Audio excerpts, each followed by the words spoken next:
podcast number 22 for the Sunscreen Film Festival. I'm Tony Armour, Executive Director of the Sunscreen Film Festival. With me today is Superhero. Superhero is going a little low-key today. It's the holiday, so he's not in full superhero regalia. It's cold out. But he does have super feet there. Those are Godzilla feet. That he's got going on there. We're going to talk about Pacific Rim. Yes. Old Superhero's excited about Pacific Rim. We will get to Pacific Rim and talk about those feet. But to start with today, festival news.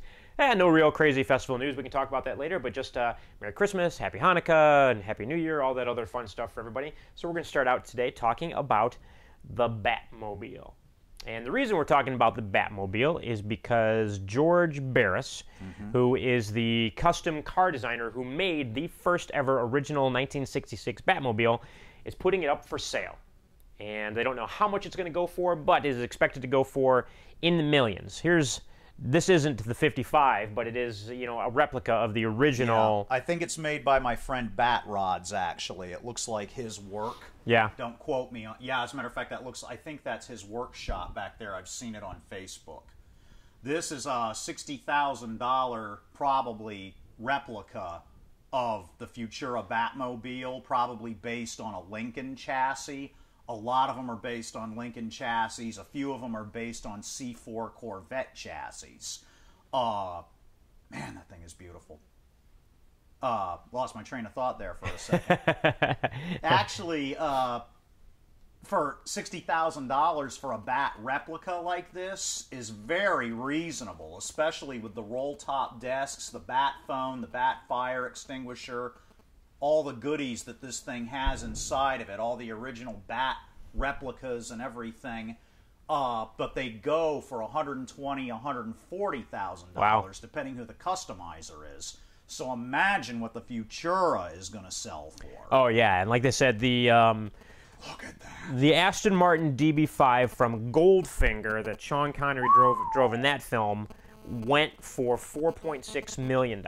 Do me a favor, type in Batmobile drag racing. George Barris didn't just build, well, he didn't build the Futura. The Futura was built by Lincoln. If I remember correctly, somebody quote me on this if I'm wrong, Corvette was doing really well in the sports car arena for GM. And Lincoln said, well, we want a slice of that cash. Let's build a sports car. And they said, okay. And their design team went about building a sports car, which, of course, being built by Lincoln was colossal.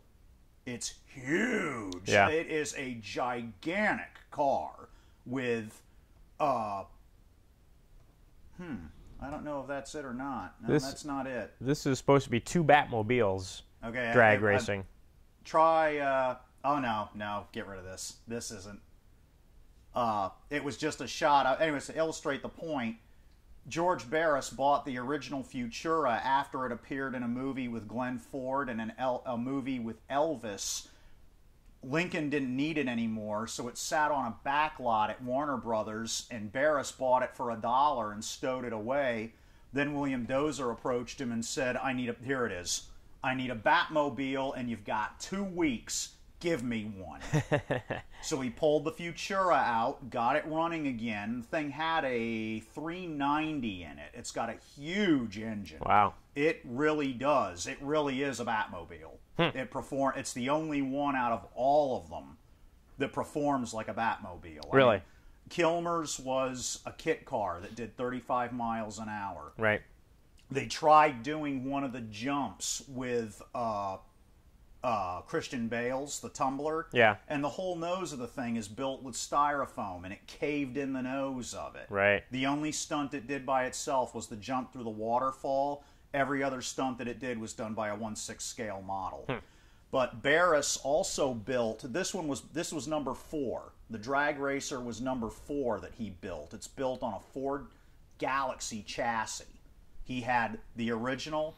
He had one for glamour shots. I think number 3 was for stunts. Number 4 he built specifically for drag racing because he was very heavily into drag racing. Dragula, the Rob Zombie song, Dragula, is named after Grandpa Munster's car. Really? Dragula. And if you pull, he made Dragula as well. Dragula moved like a bat out of hell, no pun intended, right. because all it was a casket for a human with an engine on it. And in California, you couldn't get a casket unless you could legally prove you had a body. So he had to fake a death certificate to get the casket to base Dragula on. Type in Dragula, Monsters. I'm sure it'll come right up. George Barris built a great number of the custom cars that have been used in your favorite movies and television over the years. Between him and Corky's Customs, which did the Bat Cycle with the go-kart and the car from Corvette Summer, I'm sure the two of them have probably built the bulk of the cars that you have seen and loved and had models of and stuff like that over the years for all the movies and television that you grew up enjoying. Interesting. Between the two of them. Interesting. Yeah. I don't know if this video is quite it. Everything else was the Rob Zombie video. This just looks like a drag racing. It's not. Yeah. Yeah. Try Grandpa Munster Dragula. Ah, okay. Grandpa Monster. If you just typed in Dragula, yeah, you need Munster's Dragula. But Barris actually won trophies with Dragula. And I think Al Jones, as old as he was that his name that played Grandpa? Al Jones? I'm not sure, but that sounds... I know the Green Party ran him as a candidate a few times when he was in like his 80s. Really? Yeah, he lived forever. Yeah, he would drive it, and they'd still put him in it for events and stuff like that. It's still around. That's hilarious. I'm surprised he's not selling that, too. I can't believe he's selling that car, because that car is such a money maker. I mean, it's... Not sure what that is. Well, it's the Munsters. It is the Munsters. I mean, it's the most requested car at car shows in history. More so than any of the other Batmobiles. Oh, yeah, absolutely. More so than most Batmobile enthusiasts call the other ones like the Kilmer Mobile, the Keaton Mobile, the Bale Mobile, things that's how they keep track of them, of which ones are which. The West Mobile or the Futura, but the Futura is the most requested one. Well, hands down, it's the cool. Hands down, it's the coolest. Okay, the Munsters T-Bucket and Dragula. Wow, guy's got some serious die-cast cars. But anyway, yeah, Barris has been, a customizer for years. If you ever get a chance, I can't think of the name of the movie that. Well, there's the T-Bucket, and there's Dragula. Look at that thing.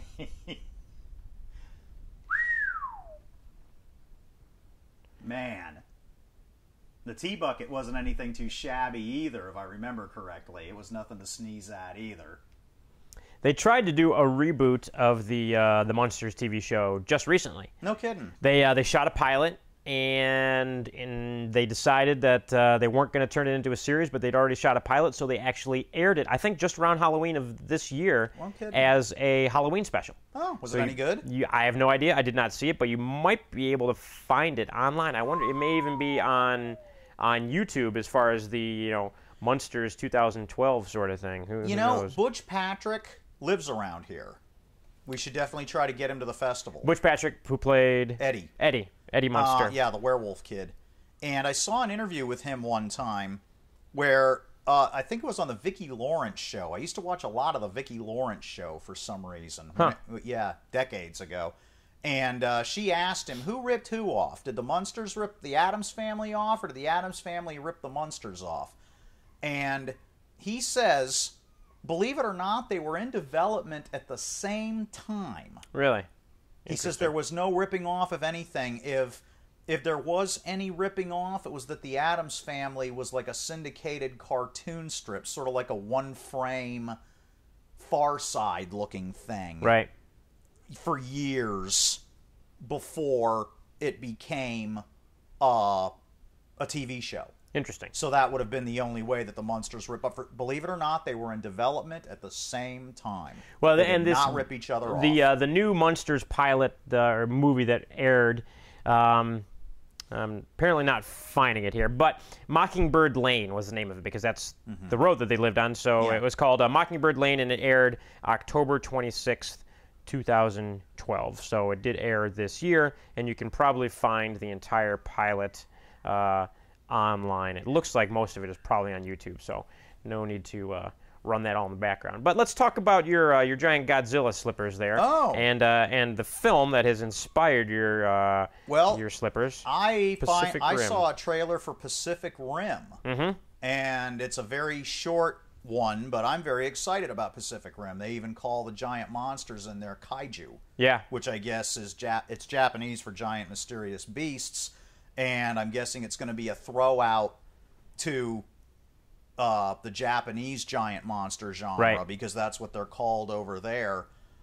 This thing attacking the bridge here even looks kind of like Gamera. Yeah. In the trailer, but apparently Benicio del Toro. Thank you. I couldn't. The guy that looks like Mo. He decided he wanted to make a giant monster film, and I'm hoping now that vampires and zombies are just beat to death. You know, even the guy from Twilight, Robert Pattinson. He says, "Thank God this is over." Seriously, he's sitting and all these fat girls wearing black lipstick and stuff threw a fit over it. But he was like, "Thank God this is over with." He wants to move on to other things. Yeah, and it's funny is people don't realize he actually had a pretty big role in one of the Harry Potter films. Really? Before the Twilight stuff. I would see him as more of a soap opera actor because he's actually pretty. Yeah, he played. He was one of the other students in the Harry Potter film. He was. I'm trying to remember somebody out there knows, and I know, but I can't think of it off the top of my head.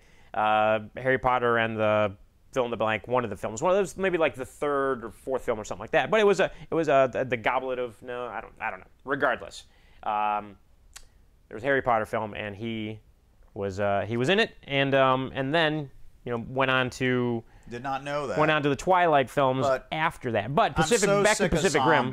I mean, you go to the range and there's zombie targets. Yeah. And you go to the store and there's zombie supply food. And you go and there's zombie this and there's zombie that. And it's so beat to death. Yeah. Can we just let World War Z be the capstone on it? And move on. Forget about it for about 20 years. Like we had to, like now Star Trek's interesting again. Yeah. We had to let it rest. Yep. For 15 years or so, you know. No, give it a rest. The same thing with vampires. The nice thing about this is, if this movie is successful, you could see a huge return of the giant monster genre in this country. Oh yeah. And people forget that too. They always think, "Oh, Godzilla models," or Americans did it too. We had Million Miles from Earth. We had The Beast from 20,000 Fathoms, pardon me. We had Tarantula. We had them. We had an entire giant monster genre, all atomic horror stuff. And the original giant monster back 1933. Yeah.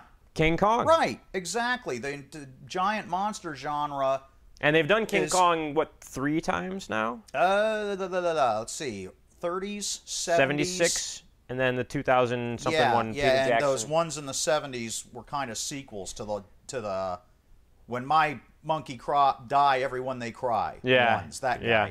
Yeah, they were sequels to that. But the nice thing is, we always go on about how stupid studio executives are and stuff like that. It is easy. If this film makes money, it is easy to convince a studio executive. Oh, yeah. Giant monsters look good in 3D. Because everything needs to be made in 3D now. It's a fad that's making another comeback again. This coffee cup needs to be shot in 3D. Well, yeah, and you know what's driving that is international marketplace. International, especially China, loves 3D and they love IMAX. And Really? as little money as they make in China, they will shell out $25 for a 3D IMAX film in China. You just made me think. One of the robots in here, his pilot and everything, is from the Republic of China. Oh, really? Because this is finally what brings the Earth together. Yeah. Remember, Ronald Reagan always made that speech where he says, "I wonder what would happen if we were attacked by some extraterrestrial foreign power and how that would unite us and make it, and everything like that. That's what happens here. And there's a Chinese pilot and robot, so like you said in previous podcasts, that's the market they're going after. Oh, yeah. Is China, so you're going to have a pilot in there. Yeah. He'll probably be a huge name over there. He'll do conventions and everything like that. Oh, I'm sure. And And the only thing about giant monster movies as opposed to, like, zombie movies are cheap. All you need is makeup. Yes, they are. And, and there's 100 people in Florida probably shooting their own zombie movies right now as we speak. But I know for a fact, from my historical looking into it and everything, that giant monster films can be shot over the course of 2 or 3 weeks. Yeah. So, even on a big budget scale, so it may make up for it in time that you lose shooting a feature length film. Like, I'm sure it took more than 2 or 3 weeks to shoot World War Z or Zombieland or whatever, whereas the Toho would pound out even like their most expensive Godzilla film ever, which was Space Godzilla, which, if you can make heads or tails of it, you're a better person than me. It's bizarre. It brings one of the most powerful Godzilla villains of all time to the screen, Space Godzilla. But it was made for $14 million. What year was that? 94. Okay, wow, that's cheap. Yeah. Well, not to them. No. Their budgets are way smaller over there. That was an extravaganza. Really? To them. To them, that was a colossal amount of money. And there's no fire codes over there or anything. They opened to standing room only in the theaters. Huh. People stood, squished together to get to see it when it Really? came out. Space Godzilla. You can pull it up, but it's a bizarre. But even at the point being, that only took a few weeks to shoot, so you can entice a studio executive or something like I was saying. They look great in 3D. It's a short time to shoot it. There's a whole lot of advantages to shooting giant monster films. The only problem you'd have nowadays is nobody can build models anymore, I don't think. They do it all CGI. Right. Your There's miniature builders are few and far between, and your suit builders are few and far between. Yep. Like, that is probably a suit. I hope they use some. I'd love to see some behind the scenes stuff. I would love to see if they actually use some suits. Now, I'm a purist. I want to see suits and models, but I know it's not gonna it can't be that way. No, it can't be that way. But at least a few. Sure, just to give us a taste, Yeah. And one thing that I do have to correct here for our listeners on the podcast. We said Benicio del Toro, the actor. We meant Guillermo del Toro, who's the director. Forgive me. Who is the other guy looks like Mo. Right. Benicio del Toro looks like Mo. Our friend Mo. No, he looks like Mo with the bowl cut. Oh, Mo with the bowl. Yeah. He looks just like Mo. Mo from The Simpsons. Stooges. Oh, it's Stooges. Jeez, Tony. You know what? Understandably, I am distracted. We won't go into that today. Yeah, that's true. Yeah. My brain is a little off. We won't go into details. But Guillermo del Toro, who did Pan's Labyrinth and who did Hellboy 2, I believe. Yeah. I don't think he did the first one, but I believe he did the second one. I just realized something else, too, just by sitting here. Mm-hmm. Another huge influence on this thing is Evangelion, which is an anime series. If you ever get a chance, it's off in its own little world, so don't expect to understand it or anything like that. They wrapped it all up with a movie that made even less sense. But if you get to see Evangelion, is a lot like this, where the little kids sit in these colossal robots that make kaiju look small, and they fight these things that are like giant monsters that turn out to be humans that just evolve differently than us and don't get along with us, and then everybody on Earth turns into goop, and it's out there. Yeah. But that's what this reminds me of, is a little bit of Evangelion in there. Interesting. Yeah. Now, we were talking about, Godzilla, and Godzilla had a pretty good run for a long time, and I think... Oh, he still does. He's made more films than Bond. Yeah, they're doing another one, aren't they? Yeah, he's made more films than Bond, and he's made more films than Indiana Jones, Star Wars combined. Well, one of the things that we... That's why he does. He's forgiven. He's so ingrained in culture that when he makes the Smog Monster, Yeah. which is BBC's fourth worst movie of all time. BBC 4. They have a listing of the 10 worst movies of all time. But they're the 10 worst movies of all time that are awesome. Like Plan 9 from Outer Space is number 1. The Smog Monster is number 4. But even when Godzilla makes a film like that, people walk out of the theater going, wow, Godzilla made a really bad movie that time. It's like they're saying Tom Cruise made a really bad movie that time. Sean Connery made a really bad movie that time. He's so ingrained in culture that he gets away with it. Yeah. And he gets another chance. The studio doesn't say, well, that's the end of that. You know, they give him another chance. And there have even been, as we're showing here, some animated Godzilla series. This looks like a newer Godzilla series. It wasn't the one from the 1980s. No, this is the one from after 97. Was the film in 97? 98, 98 with came Matthew out. Broderick. Yeah. But this series is actually well liked by Godzilla fans. Really? And Daikaijuologists. The movie it's based on is widely panned. And, oh well, it wasn't any good. As an abortion. It's an abortion of a film. Although it did well internationally, it's an abortion of a movie, but this cartoon series that was based on it is widely accepted and widely liked. Now there was a Godzilla cartoon in the 80s. Now everybody loves that. That was a lot of fun. You know who did the roar? No. Ted Cassidy. Oh, really? Godzilla even had lasers in his eyeballs. Huh. And the guy, the head of the science team that summons him here, has the first pager. He actually pages Godzilla. He has a pager, and he pages Godzilla when they need his help. Yeah. And they even have mini Godzilla, Godzuki. So who gets confused with Minya all the time. Now, let's get a little clarification here. Godzuki is he related to Godzilla, or in this series, although they never showed it, there was, I remember correctly, I read an article in G-Fan, which is like a Godzilla fan magazine that I used to get years and years ago, that the backstory for that was that Godzilla found him in an ice flow.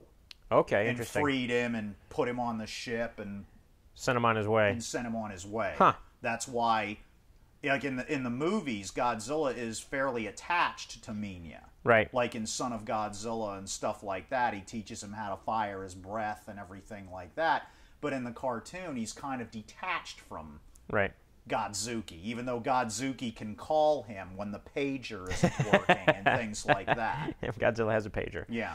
Yes, now, it's true. This is considered to be, by a lot of G fans and stuff like that, the low end of Godzilla's career. This, Godzilla versus Megalon, and that kind of thing. And I don't see it that way. Yeah. I see it as evolution.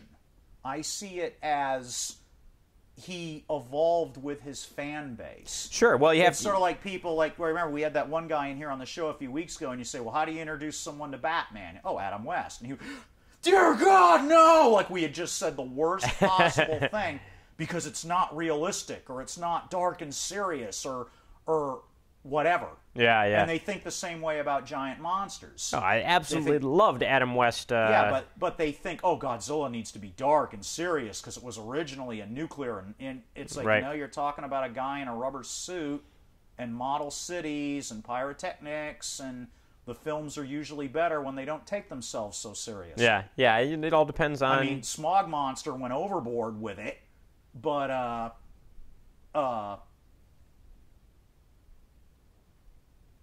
that was actually the widest-grossing Godzilla film of all time.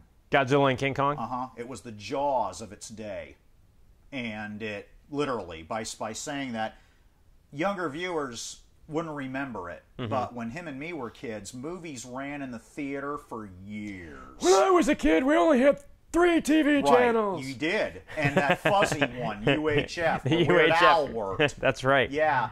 And this is pretty good. This guy put some time and effort into this. Yeah. Stop motion is a pain in the ass. It is. It's crazy. But that's why I prefer suits. The original Godzilla film was going to be shot in stop motion. Interesting. But it's a pain in the ass. And so they got a stuntman and built suits. Haru Nakajima, actually, was the guy that played him. But, yeah, back then, movies ran in theaters for years. And they ran until you could see green cuts in the emulsion and stuff like that, and they'd order another print, and then they'd run that, and they'd beat it to death, and you'd hear it and catching in they'd beat the film to death because they'd show it 3 or 4 times a day for years. And I remember that's how I, when I was a kid, how I'd be like, how I kind of quantified whether a film was really good or not. I would be like, oh, this film has been in the theater for 9 months. It's been in the theater for a year. It must be good. So, you know, and it's you know, kind of showing our age a little bit there. But things have changed so much technology-wise. And you know, it was like in the 70s and the 80s.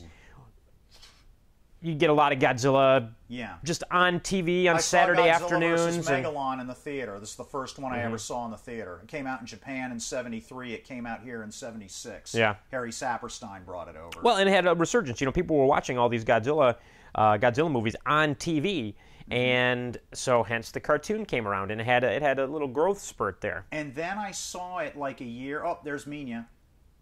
And then I saw it like a year later on network television with bumpers with a guy in a Godzilla suit cracking jokes who was John Belushi. Really? John Belushi in a Godzilla suit. Let's see if I can find that. Believe it or not. That would be John Belushi in a Godzilla suit. But yeah, but anyways, just hoping. I mean, I'm personally biased if you've seen any of Tony's videos of me and that kind of thing, but I would love to see the giant monster genre get a resurgence, and I can't believe there's not somebody watching this that doesn't agree with me that vampires and zombies are beat to death. And they need a rest. I think just about everybody would probably agree with you on that one, and they do, but they're gonna keep making them while they're making money on them. And it's time to, you know, let's give giant monsters a chance again. I don't think that's it. I don't either, but yeah, the reason I remember it's John Belushi is in one of my books I'm a librarian on this topic too. I've got all kinds of books. One of the books told me it was John Belushi in the suit. Interesting. And I was like, wow, because I remember the actor, and somebody threw a big foam rock at him, and he was all and asking for pizza and everything like that. And during the bumpers of the movie, but I didn't know it was John Belushi. I was just little. I didn't know Saturday Night Live even was. Yeah, the extravaganza, Space Godzilla. $14 million, and nobody knows what the heck is going on during it. Well, they'll teach them their lesson. There's like 4 or 5 different storylines that don't go anywhere in it. There's romantic interest that doesn't go anywhere. Huh. There's a revenge fantasy by this one guy that he's trying to kill Godzilla, and it doesn't go anywhere. And in the end, it's Yugi, that guy right there at the bottom. But by far, Space Godzilla he's considered to be one of the most powerful Godzilla villains of all time. Oh God, he could levitate things, he could fly, he could fire all kinds of distance weapons. What year was Space Godzilla? 94. 94. 94. The character was designed by the guy that did the special effects for all the films in the 90s, but he was originally used as what was called Super Godzilla in a Super Nintendo video game, which I have a copy of. Made it all the way through on one character. But the design was so beautiful that they ended up saying, I have to put it in a movie. Right. I have to. So he changed it from Super Godzilla to Space Godzilla and actually pitted him against Godzilla. Interesting. And there's giant robots in this. Mogira from the Mysterians makes a comeback, which was 1959 was the previous time he was seen. A little bit of everything. And it's a bizarre film. But up until now, I know they're making another American Godzilla film. This was the most expensive one they made in Japan. But see, he can levitate things, and he's just ungodly powerful. Interesting. There's actually in a Kyoto, I think it's Kyoto, someone told me, I saw the picture, Science Museum. Really? They've got all 3 suits. How they've preserved them, I don't know, but they have Destroyer, Ghidorah Grand, which is the biggest version of King Ghidorah from the 60s, and Space Godzilla in this little half circle like this, and it says, the 3 most powerful Godzilla villains of all time. Oh, really? That's fun. what it's that's what it's titled. As a side note, if anybody watching wants to get your Godzilla slippers, where can you find Godzilla slippers? These were given to me as a gift by, I can't even remember now. I don't know. I think by a fan that just knew I was really into Godzilla. Right. That's awesome. Yeah. That's very cool. You could probably find them online, I suppose. If you did a search for Godzilla slippers online, you can find them. So we've kind of beat Giant Monster to death here. Yeah. Well, moving on, we do have here a little Christmas gift from Superhero. This is the Molten Man.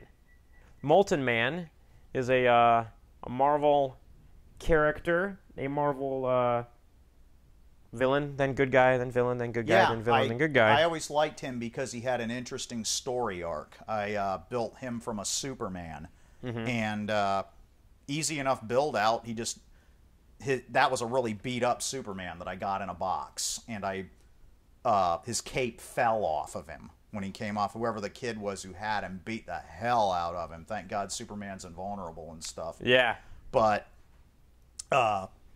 Molten Man. I was trying to find some video on the Molten Man, but there's nothing really out there. He's a long-term villain. I can't believe he's never showed up in the Spider-Man cartoons. They've had him in the newer cartoons. Okay, but he's a younger character, but they still do the same thing. Mark Raxton Industries. I had to build his flat top / pompadour / Elvis hair. Yeah, that looks good. Out of Neatite, because for some reason the goo that spilled on him out of the asteroid gave him this pompadour big old hair pompadour that he hair. has. But the character, I like characters that have, like, out of Dragon Ball Z, the most interesting character is Vegeta.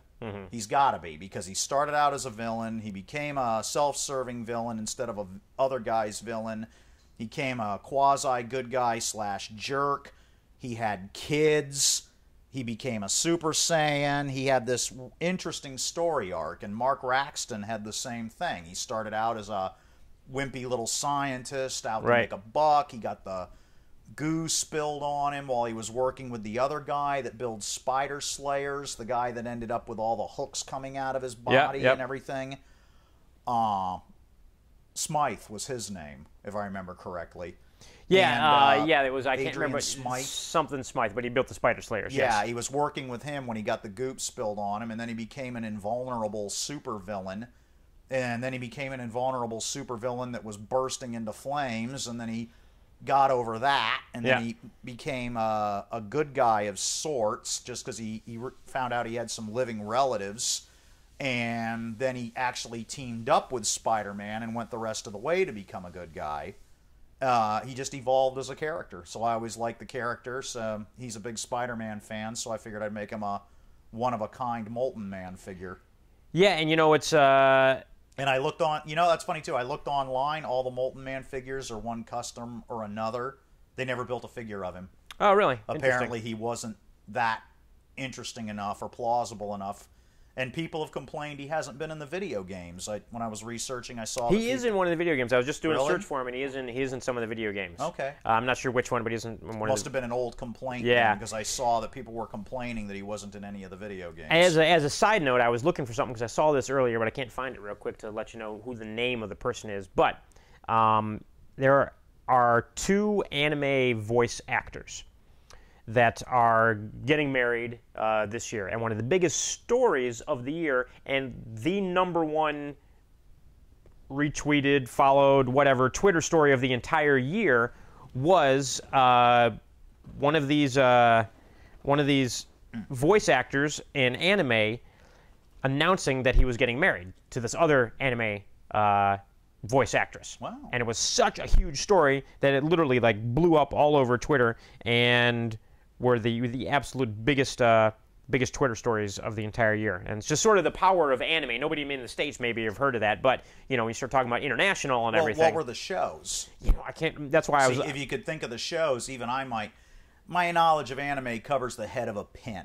Yeah. But it covers enough of the classic stuff and stuff that I can get by when I go to a convention and this kind of thing. Sure. Because I remember when I started going to cons in the mid-'90s, everything was Star Trek. Oh, yeah. Everyone was done up as a Klingon, and it was all either Next Gen or TOS and or an Alien of the Fort, and everybody was done up as either Star Trek or Star Wars, and you knew who the people were, and the people that really wanted to throw you a curveball were done up as something out of Babylon 5 or Mad Max, and you got it. Nowadays, you go to a convention and you're in our age group, you don't know what the hell is going on. There's kids done up as squirrels, and they have a contest to see which chick can have the least amount of clothing on, and it's very different. I mean, like, anime has pretty much taken over conventions. It's actually rare to see somebody dumb up as a comic book character or something like that as at a convention now. They're all done up as anime people, all of them. It's so rare to see a superhero. Of course, I go as myself. So people run up to me, and talk to me and everything. Koichi Yamadera. I would like to announce here, Koichi Yamadera, have married Ms. Rie Tanaka. I am really happy to have met such a great partner and have our lives come together. So he announced, and he is actor Koichi Yamadera announced in a tweet that he registered for marriage with actress Rie Tanaka. They are both prominent anime actors in the TV or the anime show. I can't find the damn name of the show for some reason. The voice actors famous for their anime roles, so I have to look up them individually. It doesn't actually say which one they're doing, but one of the biggest Twitter stories of the year. Apparently, and I hate to say this, let's be pigs for a minute here while we got time. We got time to be pigs. Yeah, right? we might as well. Why not? Okay, one thing I did notice too in the '90s when I went to conventions is that the robot chicken version of conventions is what happened in the 90s. You had your guy with the glasses and the girl in the Leah bikini that weighed 300 pounds. Yes. And all of a sudden, I want to say it was in the late 90s, early 2000s, it was like the blink of an eye. All of a sudden, that changed. Yeah. I don't know what happened. Cowboy Bebop, the movie. Oh, okay. I know what Cowboy Bebop is. Yes. But all of a sudden, it was like somebody threw a light switch, and all of a sudden, these supermodels started going to conventions, anime, comic, whatever. It just all of a sudden, I always went with Brian Pinta, and he looked at me one time. This is before I met Lady Hero years ago. This kind of thing, but he looks at me at a convention. He says, "I'm turning into a giant hormone walking around in here," and I said, "Yeah." I said, I don't know what changed. If somebody can figure out what it is and leave a comment, I'd love to know. You can email us your opinions, but I'm going to Late 90s, early 2000s, all of a sudden it went from, "I'll save you, George Lucas," and remember the ones, "Joel Schumacher is history's greatest monster, get him," and they all dogpile Joel Schumacher, and they're trying to kill him and everything. That all changed. And Comic-Con. Real? Well, because I've been to Comic-Con. Yes. Explain. Because Comic-Con used to be a Comic Con. That's what it used to be. And then Hollywood discovered, if we go to Comic Con and we start showing clips from movies and bringing actors here and promoting our, upcoming films and TV shows, the fanboy has a real pulse and they've got a real power when it comes to, going to these movies and buying tickets, basically. So Hollywood starts going to these, and you've noticed when you were at Comic-Con, there was all kinds of stuff. There was all kinds of studios. It's a total sellout con. It's a sellout. And so, it's a sellout con. Guy from MTV, "Hey, I'm just get a fuck away from me." And so when it's right, and so when it started going that way, when it became cool for Hollywood, that means it became cool for hot chicks. Really? That's across the country. That's my theory. I went a lot of cons in Orlando, like FX Con. Florida SuperCon in Miami is on par or better. If you guys want to go to a con that's Florida SuperCon Miami, MegaCon Orlando, I don't care what the people in California say, both way superior to Comic-Con. Sure. I've been to all three. You want to save some money and go to a better con and have more... This is one thing I noticed, too. Yeah. Like, when I met Gil Gerard at MegaCon, I walked right up and sat down. "Hey there, son. How are you doing? I'm Gil Gerard. Want to buy my action figure over here? I'll sign it for you. All goes to charity. Here you go, son. Hey, let's talk about Buck Rogers. Hey, Gary Coleman still had all..." And I had them all to myself. Yeah. All to myself at MegaCon. Whereas if I went to Comic-Con, I was like, well, if you want to get in the line to meet Richard Hatch, you got to take your fillings out and give us your fingerprints and stand upside down over here, and then we'll cattle prod you along. And right. What's so great about that? Yeah, no. Florida cons blow away California cons. We got it right here. Comic-Con. You're specifically San Diego Comic-Con is what you're talking about. Yeah. Yeah, Florida cons blow that away. Go to SuperCon Miami. Go to MegaCon Orlando. And MegaCon's usually coming up. You've been to one with It's in January. Don't quote me on that. Just January? Look it up. Something like that. Look it up. He's been with me. Yeah, MegaCon's fun. Yeah, it's fun. You have to go again this year. Yeah, I was a guest speaker there one year. And but you have a far superior time. Far superior time. One more side note: the Evangelion that you were talking about. They're doing a Evangelion Shin Gekijo, I'm butchering the Japanese Ban, film for 2013, and the Koichi Yamadera is rumored to be doing one of the voices in that. Oh, okay. Now that's something. So he's big in the anime world. Even all the reviews, they've made like 4 more movies of that, and even all the reviews of it say it was a story that didn't need to be told again. Yeah. It was good the first time, and I was glued to my seat the first time, but the remakes and that kind of thing don't need to be done. Interesting series though. If you see the original, it's very good. Evangelion. Yes, indeed. So we talked about the Molten Man there, and a couple other little things that we picked up here that I wanted to show everybody, just because that's why. Is because that's my theory. I mean, because they're not. That's my hot theory. Chicks aren't going to MegaCon thinking they're going to meet Robert Downey Jr. You never know what the hot chicks are thinking. You know what I'm saying? Well, they may not be the sharpest tools in the shed. No offense to any hot chicks that might be watching or listening to the podcast. Bill Shat. Well, well, that's true, and they do get a lot of younger. I mean, that's not to say. Now, that's another thing too. Florida cons blow away California cons on guest stars. Yeah. But it depends on your age group, too. Yeah. If you want to meet the guys from Twilight, or if you want to meet the kid from Walking Dead, the little kid from Walking... Well, no, the little kid from Walking Dead was just here. Was he? He was at Tampa Comic-Con. Okay. So, once again, Florida cons, batting 1,000. Go to Florida cons. Marvel Pez, by the way. Thor Marvel Pez, if you would like... You know, I hear the JFK one of these things is worth a lot of money. Like there's a JFK Pez. Wow, that's kind of crazy. And it's still good stuff. And it's worth a lot of money. So we've got a Thor Pez, an Iron Man Pez. You know what the most rare... And a Captain America Pez. Oh man, that's good. The rarest piece of Pez merchandise is... Good stuff. What's that? There was a Pez gun. Oh, interesting. Was on the market for about a week, and it was on the market for about a week. You pulled the trigger and it shot Pez out of it, and it was on the market until some mother looked out the window in her backyard and saw her kid putting a gun in his mouth to get candy out of it, and that was the end of the Pez gun. And there's very few of them. Look it up. If you see one, I've seen them sell for like $300 to $500 or something like that. It's amazing that some engineer that was designing the Pez gun didn't think of the fact that a kid was going to put it in his mouth because it had candy in it. Right. And that's why it looks like, it doesn't even look like a real gun. It looks like a Forbidden Planet type of thing, like a rocket ship shaped thing, if I remember correctly. But didn't matter. I've got a great story for you here. I'm not sure how much time we have left, but I'm going to relay this to you real quick. Superhero has a supermobile, for those that don't know, and his supermobile is a 1975 Corvette Stingray. Really modified. Look in the St. Pete Times, I guess technically the Tampa Bay Times. There's an article in today's paper. There is a local Florida car dealer who is selling this is a beyond mint condition 1989 Corvette. And here's the story behind it.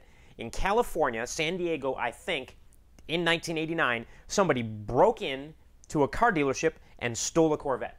Well, this guy took it, put it in a storage facility, and locked it up for the last 25 years. And it has literally sat in a storage facility unmoving for 25 years. And the reason being is because statute of limitations. Well, because he said that he was a new Irish immigrant to the country, and he got mixed up with some people that told him to steal this car, or they were going to break his legs or something. So he steals the car, puts it in storage, and keeps asking him, "What do you want me to do with the car?" And they're like, "Just keep paying the storage fees and hold on to it." Well, this went on for 25 years, and it all kind of went away. And all of a sudden, he realized he wasn't going to pay the storage fees anymore. So he gets an attorney, and he has his attorney contact the storage facility and contact the police and say, "Hey, here's what happened. No charges filed because statute of limitations is expired on stealing the car. The car was then auctioned off for a small amount of money. I can't remember how much it was, and literally it was sitting on 4 flat tires. Of course. When the tow truck went in there to fill it up, he filled up all the tires with air, and they all held air perfectly. They were all perfectly good condition. There was a layer of dust so thick on the car you couldn't even see what color it was. Wow. Only has 67 miles on it and has not been driven since 1989. And then it went to auction. Somebody told a local Tampa dealer about it. Tampa dealership bought the car, and it is going up for sale. It's for sale on eBay right now. Do you have a picture of it? I'm dying it to is, see. Was it restored? I know it's a C4. Yeah, it is. 89 is a C4. You can find it. You can find it Early online. body C4. I'll pull the article up. We won't be able to show it here on TV. I'd love to see what it looks like. Yeah, I won't be able to show it on TV because it won't play through the iPad or whatever. But just a fun story. Look it up. Go to Tampa Bay Times and look for the Corvette story. That is awesome. On today's Saturday, December 22nd. And I'm sure mine's probably still devoured more of my money than this. Yeah, thing's probably, worth. I'm sure.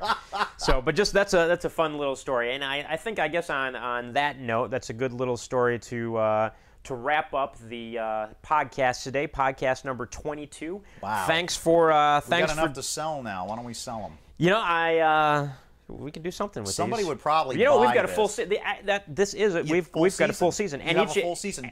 and each of these Package it. Somebody will buy it. GTV or somebody will buy it just to hear us because hey, it beats dead air. Him and me beat dead air. How about that? How about that? Yeah. 22. We now have 22 That'll episodes. be they'll put that. That'll be the motto when we try to sell it. It beats dead air.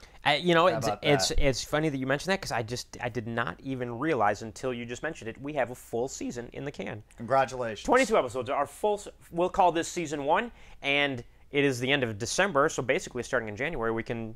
That's next week. Package essentially, it. we'll say season 2, season 1. So congratulations to us for wrapping up season 1. We will see you next time for the beginning of season 2 for the Sunscreen Film Festival podcast. Thanks for tuning in.